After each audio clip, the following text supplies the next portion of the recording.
અમારી સમ્રાટ સમાચાર ચેનલ સબસ્ક્રાઇબ કરો, લાઇક કરો, કોમેન્ટ કરો અને જોતા રહો પળે પળના દરેક પ્રકારના સમાચારો। તળાજા પંથકમાં કર્ણાંતિકા ચેકડેમમાં ડૂબતા 2 યુવાનોએ ગુમાવ્યો જીવ।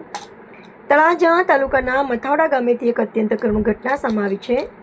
મથાવડા ગામે આવેલા ચેકડેમમાં 4 યુવાનો ડૂબ્યા હોવાની ઘટનાથી સમગ્ર તળાજા પંથકમાં ચકચાર મચી ગઈ છે।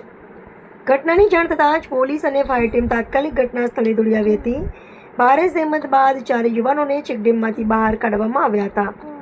મળતી માહિતી મુજબ 2 યુવાનોનો આબાદ બચાવ થયો હતો, જ્યારે અન્ય 2 યુવાનોની હાલત ગંભીર હોવાથી તેમને તાત્કાલિક સારવાર માટે તળાજાની ખાનગી હોસ્પિટલમાં ખસેડવામાં આવ્યા હતા। ત્યારબાદ બંને યુવાનોને વધુ સારવાર માટે તળાજાની સરકારી હોસ્પિટલમાં ખસેડવામાં આવ્યા હતા, જ્યાં ફરજ પરના ડોક્ટરે બંનેને મૃત જાહેર કર્યા હતા।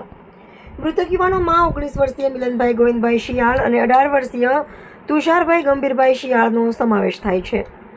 આ કરુણ ઘટનાને પગલે તળાજાની સરકારી હોસ્પિટલમાં પરિસરમાં ગમગીની છવાઈ ગઈ હતી।